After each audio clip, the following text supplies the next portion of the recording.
Hello નમસ્કાર વિદ્યાર્થી મિત્રો, વેદ ડિજિટલ એજ્યુકેશનમાં આપનું હાર્દિક સ્વાગત છે।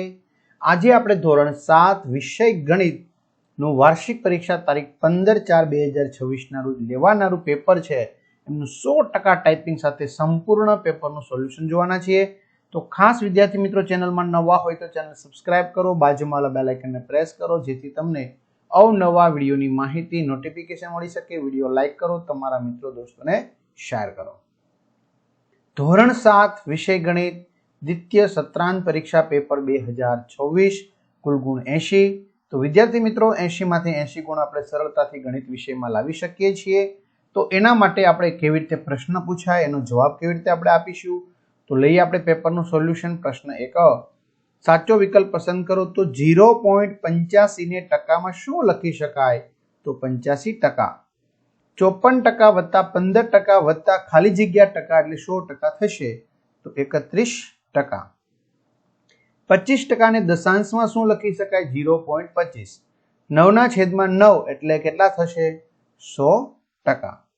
હવે ઘણા બધા વિદ્યાર્થી મિત્રોને આવા દાખલા ગણવા હોય, કોઈ ચેપ્ટર હજી ન સમજાતું હોય અથવા તો આવા સરસ મજાના પેપર સોલ્યુશન જોતા હોય તો વિદ્યાર્થી મિત્રો એ પેપર સોલ્યુશન તમને મળી જશે। તો ધોરણ 7 વાર્ષિક પરીક્ષાના 21 થી પણ વધુ પ્રશ્નપત્રો સોલ્યુશન સાથેના તમને મળી જશે, બરાબર।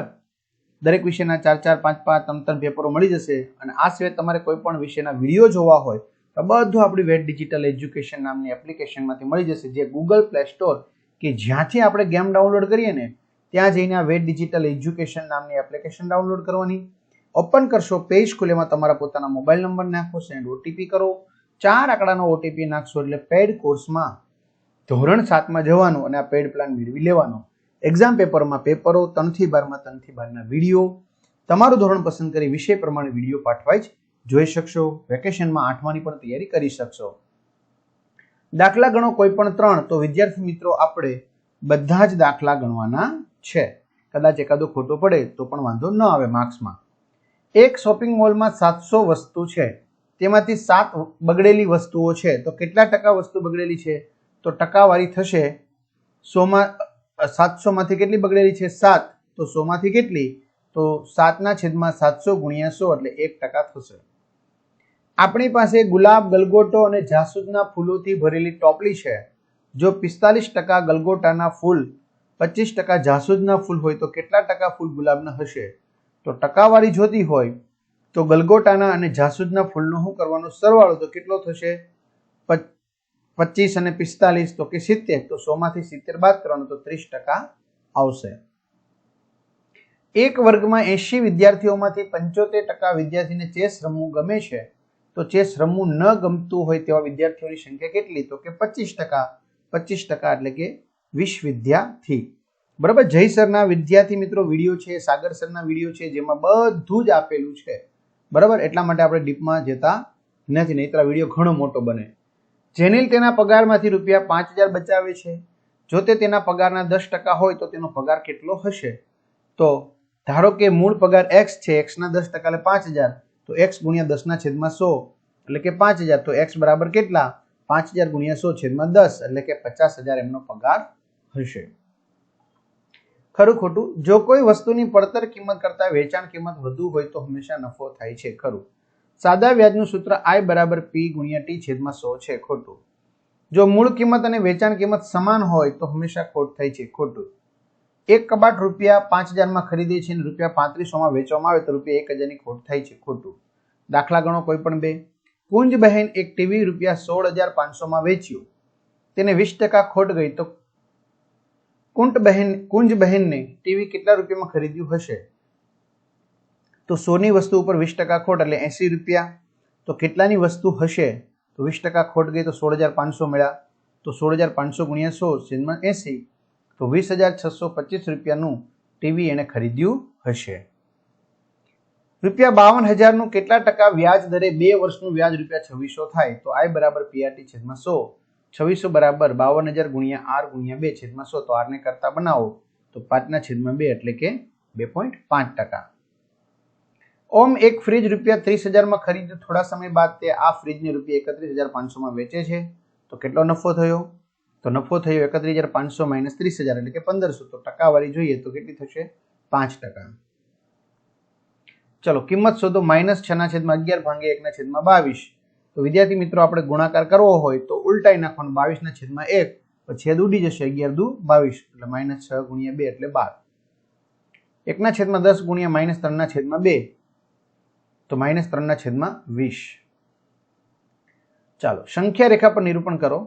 બિંદુઓ AB CD EF GH સંખ્યા રેખા પર એવી રીતે આવેલા છે કે જ્યાં AB બરાબર BC, BC બરાબર CD, CD બરાબર DE અને HG બરાબર GF થાય છે. તો અહીં બિંદુઓ B, D અને G વડે દર્શાવતી સમય સંખ્યા લખો.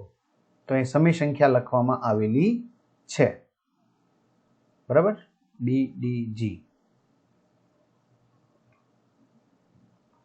ઉપરોક્ત સંખ્યાઓને સંખ્યા રેખા પર દર્શાવો. તો સંખ્યાઓને સંખ્યા રેખા ઉપર આપણે દર્શાવેલા છે. 1/3, 7/4, 2/5. જોડકા જોડો. વર્તુળનો પરિઘ 2πr.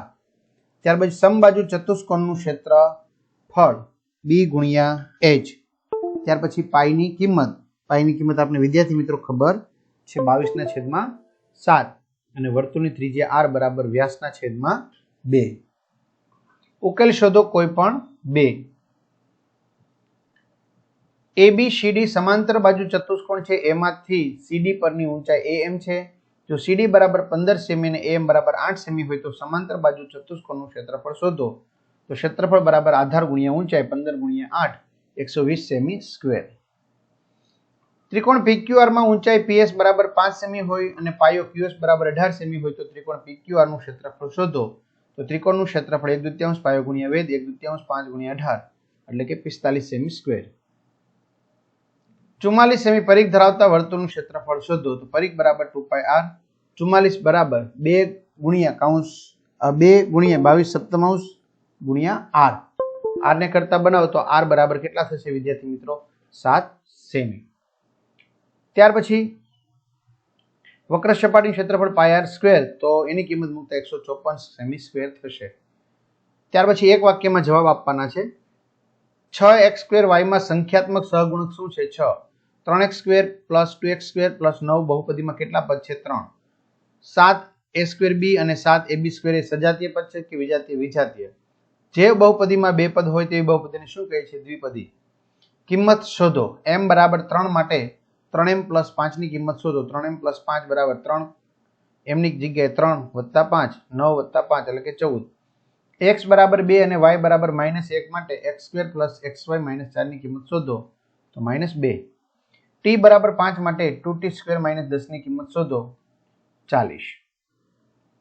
યોગ્ય વિકલ્પ પસંદ કરો. 1000 ની 0 ઘાત. તો કોઈ પણ ની 0 ઘાત એટલે જવાબ થશે 1. 3 × 3 × x × x એટલે 9x².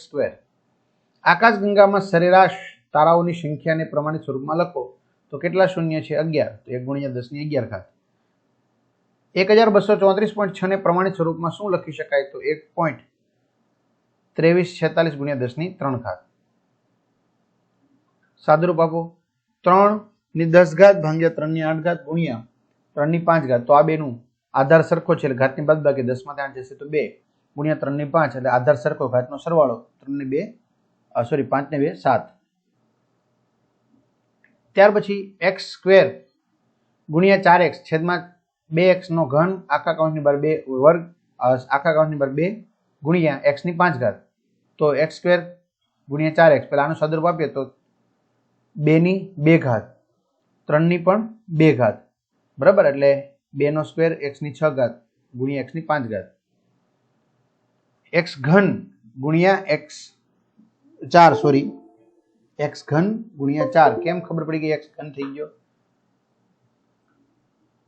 તો આપણે અહીંયા વિદ્યાર્થી મિત્રો x છે આની સાથે આને આપી દીધો બરાબર એટલે 4 4 ઉડી ગયા છેદમાં 2 નો સરવાળો એટલે x ઘન x ની 11 ઘાત 3 માંથી 11 બાદ કરવાના છે તો કેટલા આવશે? -8. x ની -8 ઘાત માઇનસ ઘાતને પ્લસમાં લેવી તો 1 ના છેદમાં x ની 8 ઘાત. 5 ની 9 ઘાત છેદમાં 5 નો 5 ઘાત ગુણ્યા 5 નો વર્ગ ભાગ્યા 5 ની 2 ઘાત. તો ચાલો લઈ લઈએ. પહેલા આપણે આનું સાદુરૂપ આપીએ પછી છેલ્લે આનું આપીશું. 5 ની 9 ઘાત આધાર સરખો 2 નો સરવાળો 5 ને 2 7. 9 માંથી 7 જશે 5 9 માં 7 જશે 2. હવે એને ભાગ્યા 2 છે ભાંગ્યા એટલે બાદ બાકી થશે એટલે 5 ની 0 ઘાત, કોઈ પણ 0 ઘાત એટલે કેટલી કિંમત થાય 1. 343 ગુણ્યા 36 ને અવિભાજ્ય અવયવ પાડી તેના ઘાત સ્વરૂપે દર્શાવો. 343 અને 36 બરાબર, જેમના અવયવ પાડ્યા અને ઘાત સ્વરૂપે આપણે દર્શાવ્યા. ખ્યાલ આવે છે? આગળ માગ્યા મુજબ જવાબ આપો. વર્તુળની સમમિતિની રેખાઓ કેટલી હોય છે? અસંખ્ય. વિષમ બાજુ ત્રિકોણનો પરિભ્રમણીય કોણ કેટલો હોય છે? 360. અંગ્રેજી મૂળાક્ષર એસ ને સમમિતિની રેખા કેટલી હોય છે? 0. એવા બે ચતુષ્કોણનું નામ જણાવો કે જેની રેખિક સમમિતિ અને પરિભ્રમણ સમમિતિ બંનેનો ક્રમ એક કરતા વધુ હોય. ચોરસ, લંબચોરસ. ત્યાર પછી અર્ધ પરિભ્રમણ એટલે 180 ડિગ્રી પરિભ્રમણ કોણ થાય. જેમાં સમમિતિની રેખા ન હોય તેવા એક આકારનું નામ આપો. વિષમ બાજુ ત્રિકોણ. લંબચોરસમાં પરિભ્રમણ કેન્દ્રનું સ્થાન જણાવો. વિકર્ણનું છેદ બિંદુ.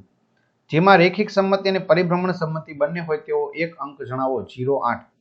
આકૃતિમાં પરિભ્રમણીય સમમિતિનો ક્રમ જણાવો. 3. આકૃતિમાં સમમિતિની અક્ષ દોરો. દોરેલી. રેડી? ચાલો ત્યાર પછી માગ્યા મુજબ જવાબ આપો. સમઘનનો પડછાયો ષટકોણ હોઈ શકે. ખરું કે ખોટું? ખોટું. બે ત્રિપરિમાણીય આકૃતિઓના નામ આપો. પાસો. બાજુના ઘન આકાર માટે તે ઉપરથી અને સામેથી જોતા કેવું દેખાશે? ઉપરથી અને સામેથી.